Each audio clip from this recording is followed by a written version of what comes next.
Saudara, kami lanjutkan Sapa Indonesia Pagi dengan apa yang akan dilakukan oleh pemerintah berkaitan dengan apa yang terjadi di Bali, di mana warga negara asing atau bule di sana banyak yang kemudian berulah sehingga justru mengganggu masyarakat. Nah, Gubernur Bali, Iwayan Koster, berjanji sudah akan mulai menindak tegas warga negara asing atau turis di Bali yang berulah. Sejumlah pelanggaran dari warga negara asing atau turis di Bali akhir-akhir ini memang sering ditemukan bahkan viral di media sosial. Di antaranya ada yang melebihi izin tinggal, berkonflik dengan warga sekitar, hingga ada juga masalah-masalah pelanggaran lalu lintas misalnya. Gubernur Bali, Iwayan Koster, mengatakan penindakan tegas kepada para WNA yang melanggar aturan di Bali perlu dilakukan. Iwayan Koster berharap kejadian seperti ini dapat menjadi peringatan kepada turis asing yang ingin berkunjung ke Bali.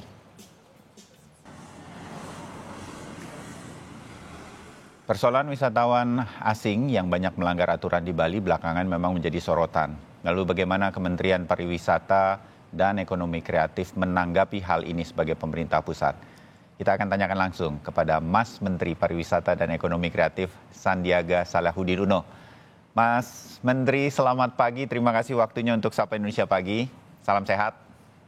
Salam sehat, selamat pagi Mas Bayu, dan terima kasih Kompas TV sudah mengundang kami untuk memberikan beberapa pernyataan, klarifikasi maupun juga penegasan bahwa Indonesia ini negara hukum. Tentunya kita harus berikan sanksi sesuai dalam koridor hukum. Iya. Jadi apa yang Kementerian Pariwisata sudah berkoordinasi? Karena ini pusat juga sudah mendengar, saya yakin, dan ingin melakukan sesuatu, bekerja sama tentu dengan pemerintah provinsi terutama. Apa yang sudah dan akan terjadi di Bali, bahkan di seluruh kota mungkin, di kota-kota pariwisata di Indonesia yang kemudian juga akan mendapatkan aturan-aturan atau penegakan aturan yang akan dilakukan. Mengenai hal ini, Pak Menteri? Pertama, pariwisata dan juga ekonomi kreatif Indonesia ini sangat terbuka menerima wisatawan mancanegara. Kami istilahnya menggelar karpet merah karena saat pandemi kemarin tentunya kita sangat membutuhkan geliat ekonomi, membuka peluang usaha dan lapangan kerja. Tapi mereka tentunya begitu masuk di Indonesia berkegiatan harus mematuhi segala peraturan perundang-undangan dan norma kearifan sosial adat istiadat di daerah di mana tempat mereka berkegiatan wisata. Kami akan tindak tegas jika mereka kerap melanggar hukum, namun kami akan sosialisasikan juga do's and don'ts-nya. Bagaimana wisatawan ini berwisata dengan aman, nyaman, dan menyenangkan. Nah, mengenai Bali ini, Mas Bayu, seperti kita ketahui adalah destinasi wisata top of mind. Paling favorit, saya baru pulang dari Berlin kemarin, bahwa yang tetap menjadi pilihan utama dari warga Eropa dalam ITB ini adalah Bali. Dan tentunya Bali ini menjadi paradise untuk pariwisata, tapi kita juga harus sampaikan bahwa pariwisata di Bali juga sudah mengarah ke pariwisata yang berkualitas dan berkelanjutan. Kami dengan pemerintah daerah akan menciptakan iklim yang kondusif agar perkembangan kepulihan pariwisata kita ini juga kita kawal momentumnya untuk memfasilitasi dan memberi kepastian hukum kepada justru wisatawan yang mayoritas ini yang berkualitas. Hanya segelintir saja ini yang betul-betul nilai setitik merusak susu sebelanga, karena ulah turis asing yang merugikan ini berpotensi mematikan minat turis yang kita ingin sasar justru. Jadi kita tidak boleh narasikan bahwa keramah tamahan kita itu adalah sikap permisif. Indonesia harus optimal untuk menyelesaikan pelanggaran-pelanggaran, termasuk pelanggaran visa oleh warga asing, dan ini harus lintas kementerian lembaga, juga harus kantor imigrasi. Saya salut dengan Dirjen Imigrasi yang baru, Pak Gubernur, Kadis Pariwisata, dan seluruh masyarakat Bali, netizen pariwisata kita yang harus mempertahankan citra Indonesia sebagai pariwisata kelas dunia, berkualitas dan berkelanjutan. Ya, nah Mas Menteri begini, di satu sisi kan mereka ingin datang ke Bali untuk wisata, tetapi kemudian banyak hal yang kemudian sepertinya mudah atau gampang untuk dilanggar aturan-aturan. Sebetulnya kan mereka juga tahu, mereka datang sebagai turis dengan visa turis, nggak boleh bekerja, tapi banyak yang bekerja. Banyak yang membuka usaha-usaha, sewa mobil, sewa motor, sedemikian rupa. Padahal mereka tahu. Nah, kemudahan-kemudahan dalam tanda petik ini juga sebetulnya kan introspeksi ke dalam. Bagaimana sebetulnya urusan-urusan ini tidak boleh dilakukan oleh turis.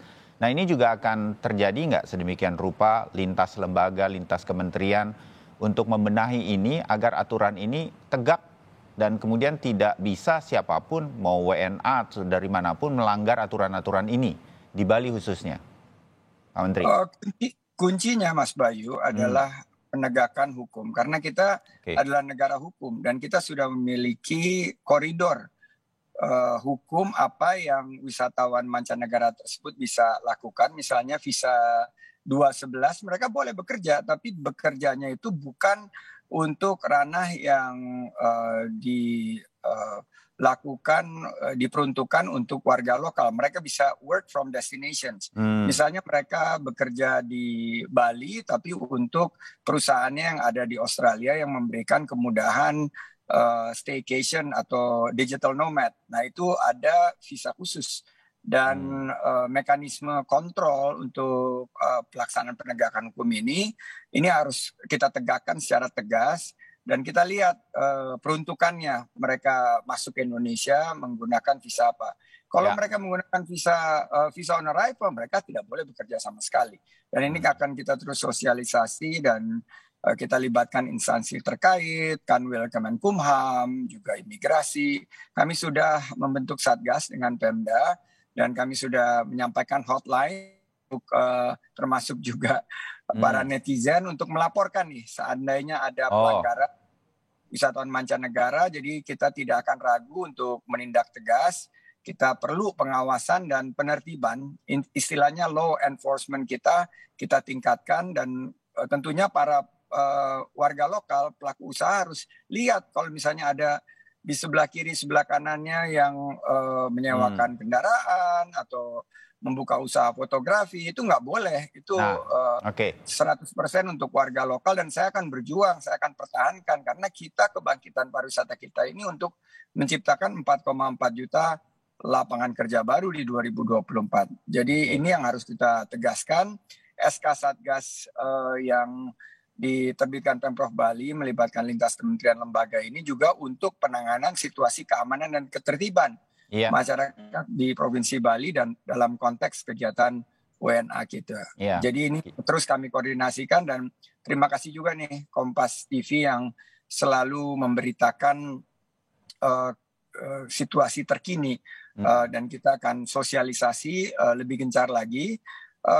Kita nggak melarang aktivitas digital nomads, karena itu memang sudah difasilitasi. Malah kita akan ada golden visa yang akan diterbitkan sebagai bagian dari second home visa, tapi itu spesifik untuk para talenta-talenta digital untuk berinvestasi dan menciptakan lapangan kerja, bukan mengambil lapangan kerja yang diperuntukkan untuk masyarakat lokal, terutama masyarakat Bali.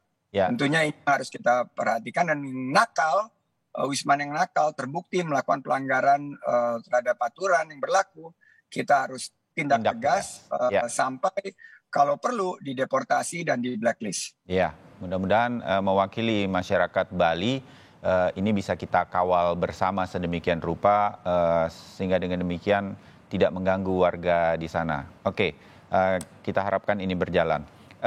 Beberapa saat yang lalu Timothy Marbun rekan saya juga berbincang dengan Pak Azril Azari, Mas Menteri, dari Ikatan Cendekiawan Pariwisata Indonesia, juga membahas mengenai WNA di Bali yang banyak melanggar aturan. Salah satunya diharapkan, saya juga tadi sempat disebut oleh Mas Menteri, adalah kita akan mulai mengutamakan kualitas para turis dibanding dengan kuantitas, begitu. Sementara kan kita selama ini memang, ya setelah masa pandemi tentu kita berharap kuantitas atau banyaknya wisatawan asing. Tapi tampaknya sekarang dengan apa yang menjadi momentum di Bali ini, kualitas dari para turis yang berdatangan ke Indonesia, terutama di Bali, juga akan menjadi perhatian. Sehingga kita kan mengenal kalau kita mau masuk Amerika, kita dilihat turis di sana, tiket pulangnya mana, bawa uang berapa. Kalau kemudian mau ada undangan, ketat sekali. Kedutaan besar di sini, Kedutaan Besar Amerika di Jakarta itu menanyakan kita sedemikian rupa, dan kita bisa ditolak sedemikian rupa sebagai bagian dari filter sebelum kita mungkin justru akan berada di Amerika, malah kemudian memanfaatkan kita sudah masuk di negara tersebut. Nah, hal-hal semacam ini juga akan menjadi momentum, Mas Menteri? Ya, tentunya kita lihat ya, bahwa ketegasan dari pemerintah negara lain ya, Mas Bayu menyebut Amerika, demikian misal, juga tidak menyurutkan kunjungan wisatawan yang berkualitas, malah semakin berbondong-bondong. Eropa ini sudah balik ke angka pre-COVID number. Jadi sebelum pandemi COVID mereka sudah melewati sekarang, walaupun penuh dengan ketegasan, malah mereka memberikan insentif dalam koridor ketegasan mereka. Nah, kami sudah memiliki kebijakan visa yang jelas dan kita sudah menawarkan visa on arrival kepada 80 negara lebih, dan ini terus kita evaluasi agar pariwisata kita berkualitas.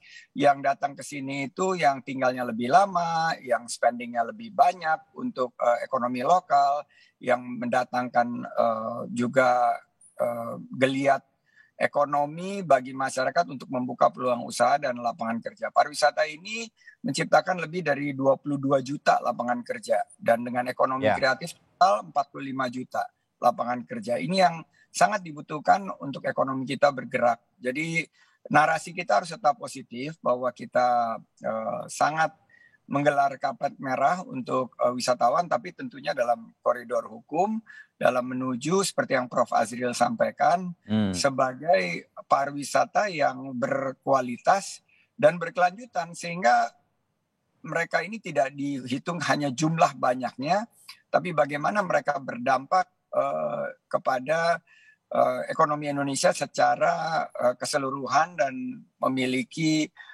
dorongan untuk mereka memberikan peluang usaha dan lapangan kerja, sehingga pariwisata itu tentunya sifatnya regeneratif, yaitu pariwisata yang menambah nilai dan mensejahterakan rakyat Indonesia. Ya, terakhir Mas Menteri, upaya kita untuk membenahi warga negara asing yang banyak berulah begitu dalam tanda petik, kita membutuhkan penegakan aturan dan ada ujungnya. Kemungkinan ada sanksi-sanksi bagi mereka yang melanggar, dan tidak mungkin ini cukup banyak nanti jumlahnya.